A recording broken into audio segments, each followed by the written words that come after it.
Everybody to Terminal Central Norte in Mexico City, and today we're heading to Tula.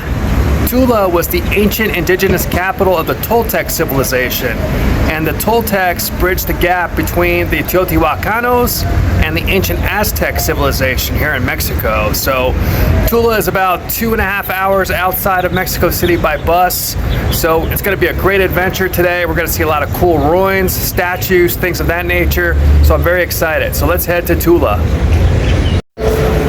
All right, I just reached the omnibus station here. So let's see about getting a first class ticket to Tula.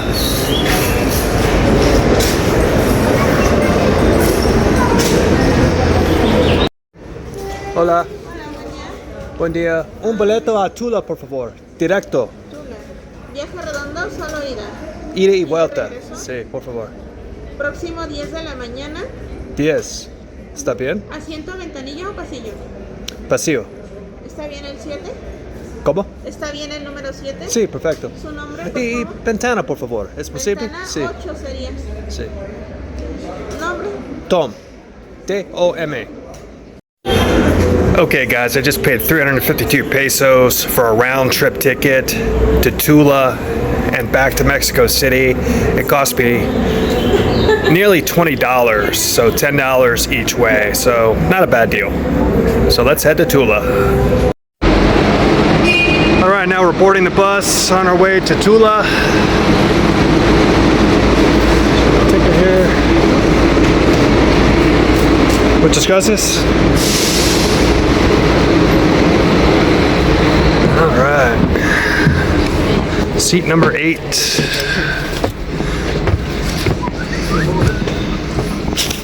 Here we go. Permiso. Okay, let's head to Tula. Okay guys, as you can see behind me, we've reached the Tula archaeological site in Tula de Allende, Mexico.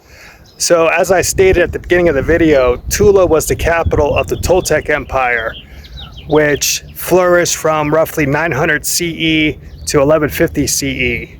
And it bridged the gap between the Teotihuacanos.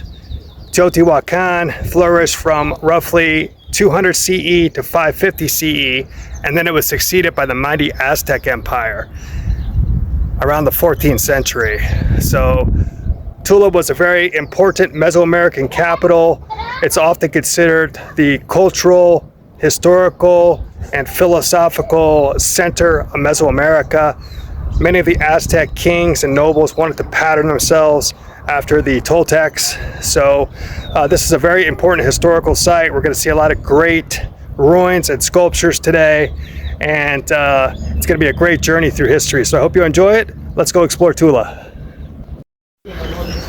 As you can see, the cost for tickets is 210 pesos for a foreigner. That's extranjero. That comes to roughly $12, and a Mexican national only pays 105 pesos. Okay guys, as we make our way to the archaeological zone, you can see a lot of different cacti species dotting the pathway. You have columnar cacti, very tall, very erect. Prickly pear off to the right.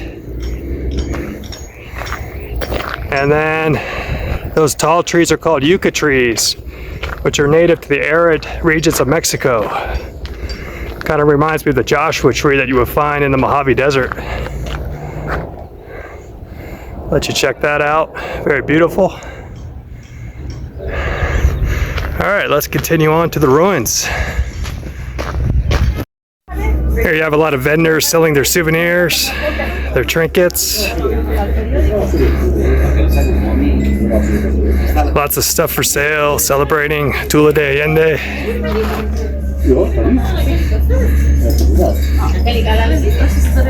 There's some people buying some sombreros. All right guys, as we enter the archaeological zone, here's a good graphic of what Tula looked like back in the day. So, Ubicación Actual, that's where we are right now. And right to the left of that spot, you can see the ball court. So the Mesoamericans liked to play a sport called Pakatak. It was a game where you had to bounce a ball off your hip into a ring. That's how you scored a point. And ironically enough, the winners would often be sacrificed to the gods, unfortunately. So let's go back to our graphic here. Right in the center, you have the palace of Quetzalcoatl. Quetzalcoatl was the feather-headed serpent god, or the creator god, worshipped throughout Mesoamerica. Pyramid C, the courtyard. So this is a very amazing structure. And then it says here, Tula was one of the most important cities of ancient Mexico. It had a long life of more than 4 centuries. In the year 1000 AD, it was a metropolis of tens of thousands of inhabitants spread out all over an area of almost 16 kilometers. There were plaza, pyramids, palaces, and vast complexes, artificial terraces, canal systems, drainage systems, streets, boulevards, and bridges over the Tula River, which allowed for transit between the neighborhoods of both parts of the city. And then it continues. The large main plaza with enormous platforms, stairways, altars, halls, palaces, and ball courts was located at the highest point of the city, thus dominating it. It was the city's religious, political, and administrative center. Its 2 massive pyramids, visible from almost any point of the city, were adorned with sculptures and countless polychrome bas reliefs. Very cool. All right, let's go check out the ball court. Here's a great look at the ball court, where they used to play the Pakatak game. Right there.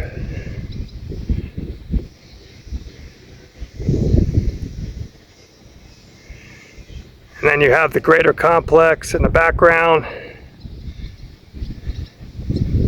Behind it, the beautiful mountains.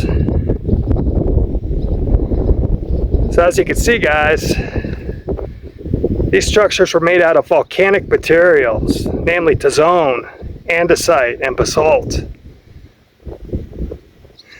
And these materials have lasted the test of time.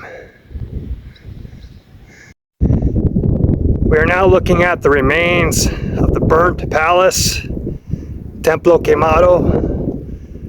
Those columns that you see, guys, those used to hold up the roof of an administrative or ceremonial building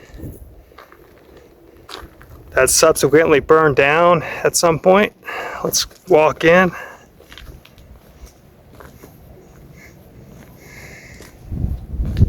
So these columns are very typical of Toltec architecture, which flourished between 950 CE and 1150 CE.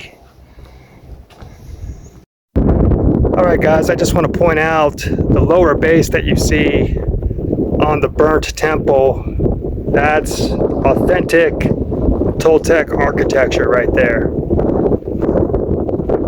dating as early as the 10th century CE. And what you see above is restoration work that they've done to maintain the temple.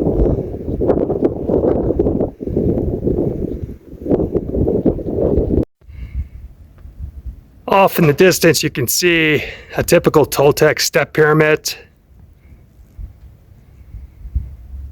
And those were used as platforms. So at the top of the step pyramid, you would have a ceremonial temple of some sort. And people would climb up there to worship, perhaps do sacrifices and whatnot. All right, here's a close-up of the facade of the step pyramid. I was hoping I could go up on top to give you a better look of the city, but I don't think that is possible.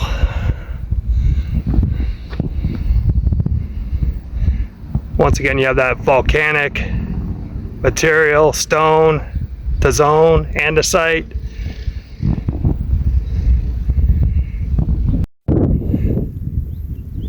Okay, guys, real quick, I want to give you a panoramic of the courtyard that I'm standing in right now. So this courtyard held tens of thousands of people over the centuries for religious festivals, ceremonies, things of that nature, you name it. And then over on the right is a great view of the burnt temple that we saw earlier, Templo Quemado. Lots of history we're standing in right now. Quite amazing. And that massive pyramid you see in the back there, next to the burnt temple, is the temple of Quetzalcoatl, the feather-headed serpent god that we mentioned earlier. It's also called the Morning Star Temple. So those 4 columns that you see at the top are Toltec warrior statues called Atlantes de Tula. And those statues were designed to hold up the roof of the temple that stood there many centuries ago. So let's go take a closer look.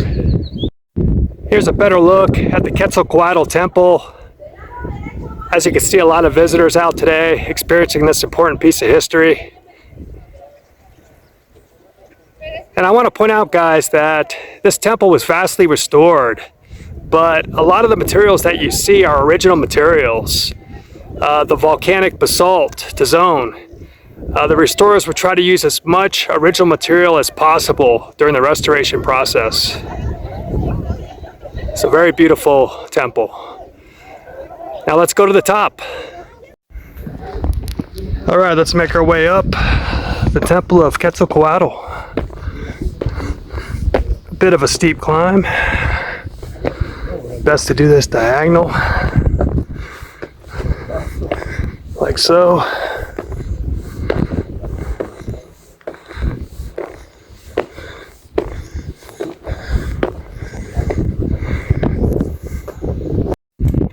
Here we have it. These are the Atlantis Toltec warrior statues on top of the pyramid of Quetzalcoatl in Tula de Allende. These are original statues, guys, that used to hold up the roof of the temple. All right, here's a closer look at the Toltec warrior statues. And these massive figures are made out of volcanic basalt, everybody. So that's one of the reasons they've stood the test of time. Volcanic basalt is very strong material. I just want to show you this great view from on top of the Quetzalcoatl Temple. As you can see, there's Tula de Allende in the background with the beautiful mountains. The courtyard that we visited earlier. And then over on the right, you have the burnt temple, Templo Quemado. A great aerial shot there. I just want to point out these giant stone columns behind the Toltec warrior statues. These basically serve the same purpose as the warrior statues to hold up the roof of the temple. But it's quite amazing to see the elaborate carvings all up and down these stone pillars. That must have took a lot of time and effort. Here's the back side of the Toltec warrior statues. There we have the glutes. Pretty funny.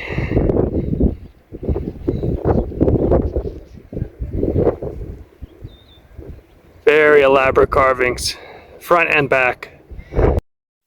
Real quick, I want to give you a more intricate look at the carvings. There's the head. As you can see, the nose still looks perfect, as do the eyes and lips. Then if we go down,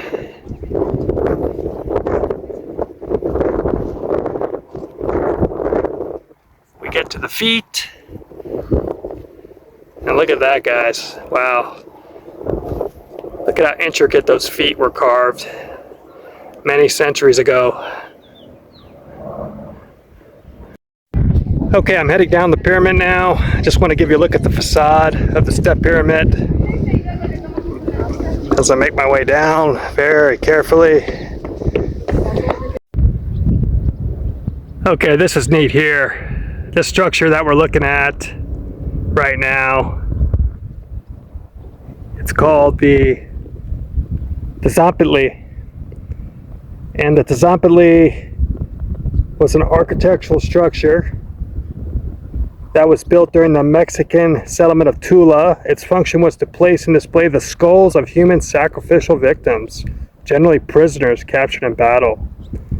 It is likely that the display of skulls was intended to exercise a coercive function in society. I would say so. So let's take a closer look at this. Here's what the Tzompantli looks like now. As you can see, it's filled in with lots of green grass, so no skulls to see, but it's amazing to think that centuries ago this structure here was filled to the brim with people's skulls that were sacrificed at the top of these temples. Here we have another ball court. Juego de Pelota number 2. And let's see what it says here. Rituals associated with the astral bodies and with war were enacted at structures like this one. Its walls were almost certainly covered with sculptured reliefs, and there were stone rings on each side. There are notable similarities between this ball court and the great ball court at Chichen Itza in Yucatan. The long, low platform in front of the court was known as the Tzompantli, upon which the skulls of decapitated persons were placed. Wow. Okay, this is cool. Now we're standing right in the middle of the ball court where they used to play their ritualistic games. And a little factoid, the winner of those games were usually sacrificed to the gods because they were considered the cream of the crop, the best that the indigenous tribes had to offer. So definitely incentive to lose, I would say. Hola, ¿qué es eso? Para hacer una torta de carne de campechana. Okay, es con esta torta? No, con pan. Okay, uno por favor. Gracias. ¿Esta o de milanesa? Esta, con queso.